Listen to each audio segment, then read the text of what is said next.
You are listening to The Vocal Technologist. Spoken Tech for your ears. Welcome back. It's Friday, and here on Vocal Technologists, we're diving into another Founder Fridays session, looking at the sharp end of marketing strategy. That's right. We're exploring how brands connect, especially now when things change so fast. Today, yeah, we're really unpacking some key shifts. We're talking new marketing trends, a bit of consumer psychology, Hmm. basically how companies are trying to keep up. And it's crucial, isn't it, for anyone trying to actually connect, Hmm. understanding where attention goes, and maybe more importantly, where trust is going. Trust. That's a big one. It really is. It's sort of the bedrock, especially with just, well, the sheer amount of information everyone's dealing with. Okay, we've dug into a lot of interesting material for you.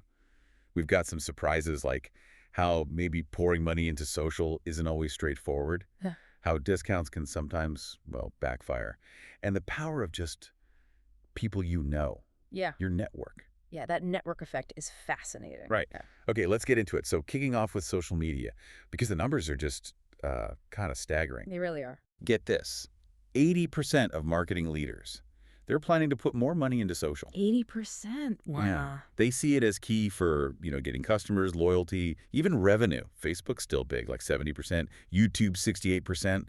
TikTok's right up there, 64%. So the usual suspects are still dominant. Seems like it. And they're spending more across the board. Paid ads, influencers, organic stuff, even hiring SEO people just for social. What's interesting there, though, is the why. It's the reach, obviously, the engagement potential.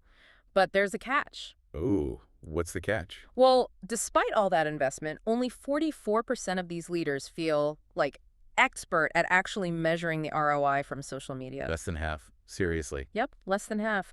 They often blame, not having the right reporting tools, things not being sophisticated enough. So they're spending, but maybe flying a bit blind on the actual impact. It kind of suggests that, yeah, investing in visibility may be more than proven return sometimes. Okay, but here's where it gets really interesting. A bit of a twist. Despite all the tech, LinkedIn found something pretty fundamental. Mm-hmm. People trust their networks, like their colleagues.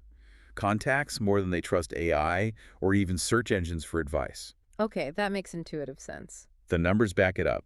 43% said colleagues are their top source for advice. And 64%, they say their networks help them make decisions faster. That connects perfectly to the wider picture, especially in B2B. Buyers are relying just as much on what their peers say as what the company tells them. Right. Word of mouth, but maybe more.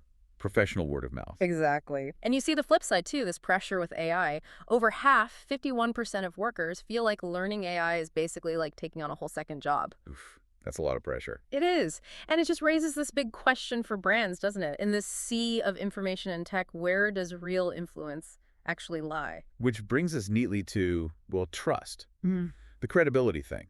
Because 81% of consumers say they need to trust a brand before they buy.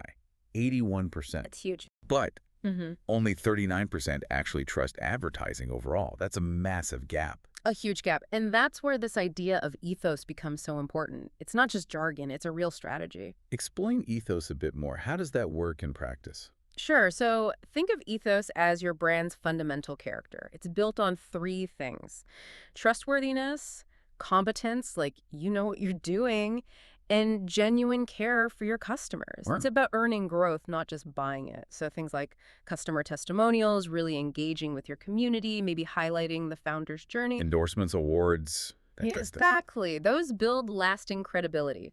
It's very different from the quick hit of, say, a discount ad, which can feel a bit transactional. Ethos is for the long haul. Okay, so if trust is key, what about deals and promotions? Do they fit in? You mentioned discounts can backfire. Ah, yes, the psychology of discounts. It's fascinating. So percentage off versus a fixed amount. Does it matter? It really does, according to one study of like 70,000 grocery orders. Yeah. For store-wide deals, percentage coupons got people spending 42% more. 42%. And their total basket size was 56% larger. Big difference. Wow. Why the percentage, you think? Maybe it feels like a bigger saving across everything, but for specific products, a fixed amount like $5 off worked better, probably because it's just easier math for the shopper right there. Simple calculation. Makes sense. But here's the warning. Really big discounts, say 60% off, they can actually hurt sales. Hurt sales. How? People start doubting the quality. They think, why is it so cheap? Is something wrong with it? It undermines that trust, that ethos we just talked about. That's a great point. Perceived value plummets. Okay, so building trust, rewarding loyalty. I saw Google Ads is leaning into this. Yeah, they're rolling out new loyalty features. Sephora used something similar. They showed personalized discount annotations to shoppers who were logged in based on their loyalty status. And did it work? Apparently so. A 20% higher click-through rate on those personalized ads. 20%. Not bad. It just shows the value of optimizing your budget towards your best customers, Yeah. right? Recognizing that loyalty and making the engagement deeper. Definitely.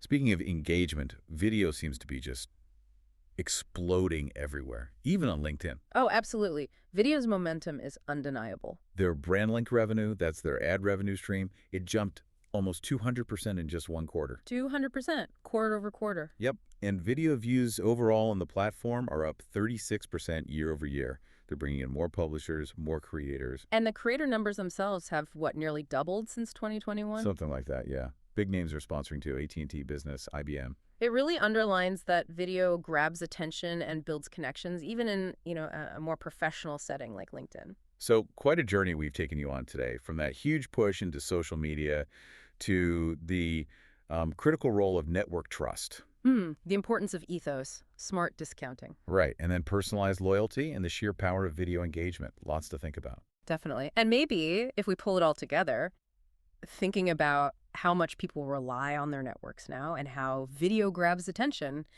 it poses a question, doesn't it? Go on. How can brands really nurture that authentic word of mouth in today's world? How do you genuinely empower your biggest fans, your most trusted advocates to, well, spread the word effectively for you? Empowering advocates in a digital world.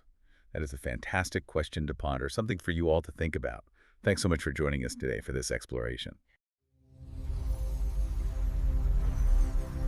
Spoken Tech, for your ears.